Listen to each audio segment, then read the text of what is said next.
Welcome back. हम गुफ्तगू कर रहे हैं नदीम अफजल चंद साहब से, मोहम्मद ज़ुबैर साहब से और हैदर अब्बास रिजवी साहब से। हैदर साहब, आपने सुनी ज़ुबैर साहब की बात सर कि आप लोग सिर्फ बढ़के मारने के लिए हैं और कुछ नहीं होगा। और सर अगर इसमें मुझे आप इजाज़त दें ये ऐड करने का कि बहुत से लोग ये भी कह रहे हैं कि पाकिस्तान पीपल्स पार्टी पे इस वक्त दबाव डालना है और MQM को इस्तेमाल किया जा रहा है उसके लिए, इसीलिए आप लोग रोज़ प्रेस कॉन्फ्रेंसेस कर रहे हैं, बयानात दे रहे हैं PPP के हवाले से और 18वीं तरमीम के हवाले से। देखिए, ये बहुत सारे सवालात मेरे लिए जमा हो गए। मैं एक एक करके कोशिश करूंगा कि उनके जवाबात दूं। सबसे पहले जुबैर भाई के हवाले से बात कर लेते हैं कि जुबैर भाई बड़े मोहतरम सियासतदान हैं और इनकी अपनी एक राय हो सकती है और बसद एहतराम उस राय के मैं इनकी राय से इख्तिलाफ रखता हूं।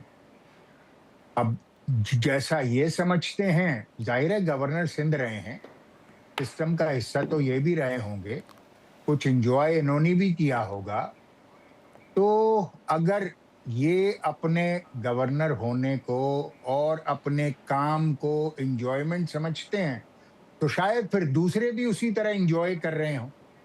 मगर हम ये समझते हैं कि कराची का पिछले 40 बरसों से एक बड़ा मैंडेट MQM के पास रहा है और MQM एक तवील अरसे से सिंध में होने वाली जो एक, आप यूं कहिए कि एक इन गवर्नेंस की सिचुएशन है, यानी आप यूं समझिए कि पिछले 15 वर्षों में NFC से हुकूमत सिंध का हिस्सा 25,000 अरब रुपए है। 25,000 अरब सिंध पर खर्च हुए हैं पिछले 15 वर्षों में। अब आप मुझे बताइए कि कोई एक काबिले जिक्र प्रोजेक्ट किसी भी पिछले 15 सालों में किसी भी शहर में, कराची तो छोड़ दी गई, किसी भी शहर में ऐसा है कि जिसके बारे में ये कहा जाए कि यहां पर 5,000 अरब रुपए लग गए मगर कितना बड़ा प्रोजेक्ट बन गया, यहां पर 5,000 अरब रुपए लग गए मगर कितना अजीमुशान प्रोजेक्ट बन गया? ऐसा कोई प्रोजेक्ट नहीं बना। तो सबसे पहली और जरूरी बात यह है कि कोई ठीक सर। हुक्मरानों से, सिंध के हुक्मरानों से पूछने वाला हो कि भाई 25,000 अरब 15 सालों में खर्च किए बिला शिरकत गैरे, कहां गए भाई? दूसरा मेरा नुक्ता ये कि जो NFC मिला हुकूमत सिंध को, उसमें कराची का हिस्सा बनता था 3 खरब 400 अरब रुपए पिछले 15 सालों में। 3 खरब 400 अरब, और कराची को कुछ नहीं मिला। 3 खरब 400 अरब, 600 अरब रुपए सालाना, कुछ नहीं मिला। फिर आप आ जाते हैं जो की परफॉर्मेंस इंडिकेटर्स हैं। साना गोल्ड प्लाजा क्या है? एक की परफॉर्मेंस इंडिकेटर है of the ill governance of the government of Sindh in Karachi. एक ऐसा सानेहा। हैदर साहब माफ करिएगा सर, जरा बात लंबी हो गई, तो अगर आप इजाजत दें या पूछूं कि आप मतलब कि बेसिकली सर ये कह रहे हैं कि पाकिस्तान पीपल्स पार्टी की कोताही है, उनकी कमजोरी है, और हल क्या है sir? Very quickly before I take it to Nadeem Afzal Chand sahab, क्योंकि वही हमें बता सकते हैं। हाँ, मैं अर्ज करता हूं, देखिए गुल प्लाजा एक इंसिडेंट है जहां पर परफॉर्मेंस इवैल्यूएशन की जा सकती है।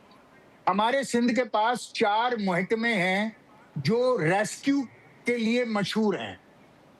Fire brigade KMC, PDMA, civil defence 1122। इन चारों के होते हुए और इनके खतीर बजट होते हुए गुल प्लाजा 3 दिन जलता रहा, रेस्क्यू नहीं हो सका। जी सर, अब ये जरा चंद साहब के पास ले आते हैं ना इशू। जी चंद साहब। देखिए जी, इससे पहले अब डिटेल का तो मुझे नहीं पता जो मेयर के सूरत हाल है इस वक्त, लेकिन MQM का मेयर किनार सा रहा है और जमात इस्लामी का मेयर भी रहा है। पीपल पार्टी का तो मेयर पहली दफ़ा बना है, मैंने तो इससे पहले पीपल पार्टी का मेयर कभी नहीं देखा। لیکن اس سے پہلے بھی جو معاملات رہے میں کہتا ہوں کہ اس کے اوپر انکوائریز آنے دیں تو پھر ڈیٹیل جواب تو دیں گے، لیکن پرانے میئر کی جو کوتاہیاں جو خامیاں ہیں Agreed. اس کی بھی موجودہ میئر پہ تو نہ ڈالیں نا 2 سالوں میں۔ جہاں تک تعلق ہے بجٹ کے سے کراچی کے اوپر لگنے کا یا نہ لگنے کا، دیکھیں اس میں یقیناً ایک فگر جو انہوں نے دیے ہیں، میں ان فگر کو چیلنج تو نہیں کرتا، لیکن یہ میں ضرور کہوں گا کہ وفاق کا اس وقت بھی نون لیگ کی حکومت ہے تو ان کو بھی دھیان دینا چاہیے۔ ایم کیو ایم اس کا حصہ ہے حکومت کا، اس سے پہلی جو حکومت رہی ہے اس میں بھی ایم کیو ایم حصہ تھی۔ وفاق کے کتنا بجٹ لگا، کتنے منصوبے قابل عمل ہوئے جو امپلیمنٹ ہوئے، اس سے پہلے جب حکومت تھی اس میں بھی ایم کیو ایم حصے دار تھی۔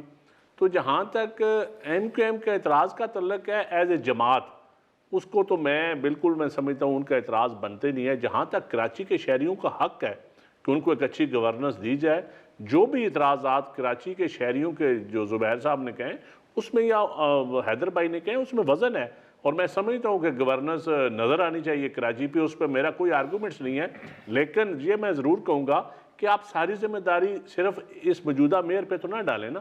اس سے پہلے اگر کوئی ادارے میں خامی ہے جو بلدیاتی ادارے ہیں تو افیکٹو لوکل باڈی سسٹم جو آپ کا سوال تھا شروع میں یقیناً ہونا چاہیے۔ جی ناظرین، یہاں پہ لیتے ہیں اب ایک چھوٹی سی بریک۔